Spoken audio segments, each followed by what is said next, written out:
दोस्तों ये कहानी एक पति पत्नी की है। एक न्यू मैरिड कपल की है जिसने बिना कुछ सोचे समझे तलाक के लिए अर्जी दे दी, अलग हो गई अपने पति से और फिर बाद में इतना पछताती है कि उसे माफ़ी मांगने का भी मौका नहीं मिलता। दोस्तों मैं गीता गुप्ता, स्वागत है आप लोगों का मेरी आज की एक नई सच्ची कहानी में। और अगर आपको वीडियो अच्छी लगे तो प्लीज़ लाइक कर दीजिएगा और नए हैं चैनल पर तो चैनल को भी सब्सक्राइब कर लीजिएगा। जय माता दी। दोस्तों ये कहानी है, एक घर में दो भाई होते हैं, भाई भाभी होते हैं और एक देवर होता है उनका। देवर की शादी करवाते हैं, उसके लिए लड़की देखते हैं। बहुत अच्छे घर की लड़की होती है। जब उसके लिए लड़की देखते हैं तो दोनों एक दूसरे को पसंद कर कर शादी कर लेते हैं। लड़की बहुत ही मॉडर्न थी, लेकिन घर गृहस्थी वाली भी थी और मॉडर्न भी थी। उसके सपने कुछ ज़्यादा ही बड़े थे। तो शादी हो जाती है दोनों की। जब शादी हो जाती है तो शादी का कुछ ही टाइम बीतता है तो जो लड़का होता है उसका नाम अमित होता है और जो लड़की होती है जिसकी नई शादी हुई होती है उसका नाम योग्यता होता है। उसकी जब शादी हो जाती है, दोनों की, अमित और योग्यता की शादी हो जाती है, तो जो अमित होता है उसको जब शादी होती है नई नई तो उसके दोस्त होते हैं तो उसको बुलाते रहते हैं। नई नई शादी होती है तो रोज़ वो अपने दोस्तों से मिलने चला जाया करता था। अब जब मिलने जाया करता था तो पीने खाने लग गया था उनके साथ। पीने खाने जब लग गया था तो वो घर आता था तो वो लड़ाई करने लगता था। पहले हो सकता है ना पीता हो, वो पीने लग गया था तो उसे शायद ना आदत हो पीने पाने की, तो इसीलिए वो घर में लड़ाइयाँ करने लग गया था। अब इन सब से उसकी पत्नी जो थी, जिसकी नई नई शादी हुई थी योग्यता की, वो परेशान रहती है और बोलती है। 2-4 दिन ही निकलते हैं तो वो लड़ाई करने लगता है घर में। ऐसे कुछ टाइम बीतता है, कुछ साल बीतते हैं तो एक दिन वो अपने जेठ से कहती है कि मैं तलाक लेना चाहती हूँ और अपने घर जाना चाहती हूँ। तो उसका जो जेठ होता है वो उसे बहुत समझाता है। वो कहता है कि नई नई शादी में जब शादी होती है तो कुछ टाइम तक ये सब होता रहता है, सब ठीक हो जाएगा। लेकिन वो ये बात नहीं मानती और तलाक के लिए अर्जी दे देती है। जब केस फाइल कर देता है तो केस चलने लगता है और वो अपने घर चली जाती है। इस दौरान जो लड़का होता है अमित, वो बहुत बार उससे माफ़ी मांगता है, फ़ोन करता है उसके पास और उसको बोलता है कि अब मैं सुधर गया हूँ, मैंने दोस्ती भी छोड़ दी है। जब उसकी पत्नी उसे छोड़कर चली जाती है तो उसे इस बात का पछतावा होता है कि मेरी हरकतों की वजह से, मेरे दोस्तों की वजह से, मेरे शराब पीने की वजह से मेरी पत्नी मुझे छोड़कर चली गई है।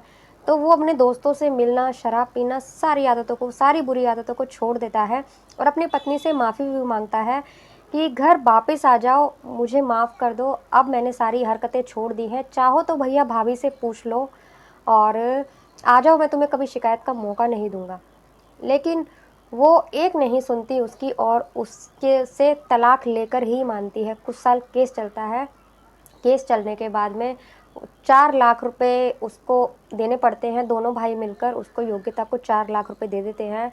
और आपको बता दूं उनकी एक बेटी भी होती है, जो बेटी योग्यता के पास ही, क्योंकि छोटी होती है उनकी बेटी, तो योग्यता के पास चली जाती है। बेटी योग्यता के पास ही रहती है। 4 लाख रुपए वो उसे दे देता है कोर्ट के फैसले के हिसाब से।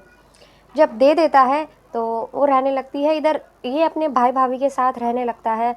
जब रहने लगता है तो दोस्तों 4 साल इस बात को बीत जाते हैं। उसकी बेटी भी बड़ी हो जाती है।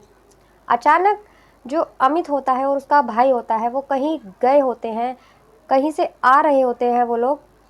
वो स्टेशन पर पहुंचते हैं, ट्रेन का वेट कर रहे होते हैं।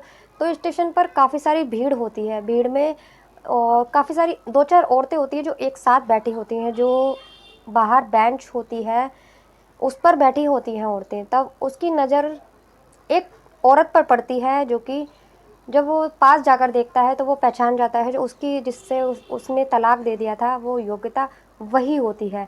जब वो उसे देखता है तो अपने भाई को बोलता है कि भैया आप चलो, मैं अभी आता हूँ।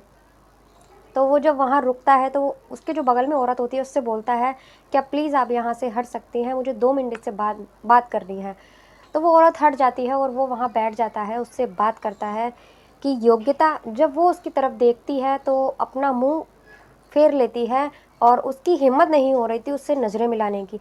तो वो कहता है कि क्या हुआ, तुम्हारी ऐसी हालत कैसे हुई, तुम तो बहुत मॉडर्न थी और इतनी खुश थी, हमेशा हँसती रहती थी, तुम्हें तो ये सब पसंद ही नहीं था, आज तुम्हारी ये हालत कैसे है? और तुम तो डिवोर्स से बहुत खुश थी और मैंने तुम्हें 4 लाख रुपए भी दिए थे, आज तुम्हारी ऐसी हालत देख कर मुझे यकीन नहीं हो रहा ये तुम ही हो। तो वो उससे पूछता है कि यहाँ कैसे? तो वो कहती है कि मैं यहाँ नौकरी की तलाश में आई हूँ, किसी ने घरों में काम करने के लिए बताया है कि यहीं रहना है, खाना रहना सब यहीं मिलेगा और घर में झाड़ू पोछा बर्तन का काम है, ये भी औरतें करती हैं, मैं इन्हीं के साथ आई हूँ साथ में, और यहाँ अगर नौकरी लग गई, अगर पसंद आ गई तो मैं यहीं रहूँगी। तो वो उससे बात करने लगता है, वो उससे कहता है तुम्हारी ये हालत कैसी है, और तो वो उसे अपनी सारी बात बताती है। वो रोने लगती है और उसको बोलती है कि मुझसे बहुत बड़ी गलती हो गई थी, मैंने बिना कुछ सोचे समझे तलाक के लिए अर्जी दे दी, तुमसे तलाक ले लिया, बिल्कुल भी बर्दाश्त नहीं किया और मैं अपने घर आ गई थी। तो वो कहता है कि हमारी बेटी थी, हमारी बेटी कहाँ है? तो वो कहती है कि हमारी बेटी भैया भाभी के पास है और वो भी कमज़ोर है, उसे भी बीमारियों ने पकड़ रखा है, जैसी मेरी हालत है वैसी ही उसकी हालत है। योग्यता भी बहुत कमज़ोर हो चुकी थी, पहचान में भी नहीं आ रही थी कि ये वही लड़की है जो कि मॉडर्न थी, अपने आगे किसी को कुछ समझती नहीं थी, घमंडी थी। तो वो उसे सारी बात बताती है। वो कहता है कि जब तुम्हें बीमारी है, बेटी बीमार है, तो तुम्हें जो 4 लाख रुपए मैंने दिए थे उसे खर्च करो, उसे यूज़ करो, अपना इलाज करवाओ, बेटी का इलाज करवाओ और अपने आप को ठीक तो रखो।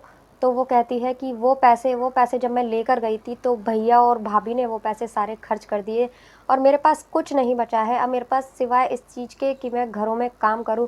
तो वो कहता है कि तुम तो घर में कुछ भी काम नहीं करती थी, तुम्हें घर पे खाना बनाने में, झाड़ू पोछा बर्तन करने में शर्म आया करती थी, घर वालों से भी तुम बात नहीं करती थी ठीक से और आज तुम लोगों के घर में काम धंधा कर रही हो, अब तुम्हें शर्म नहीं आ रही।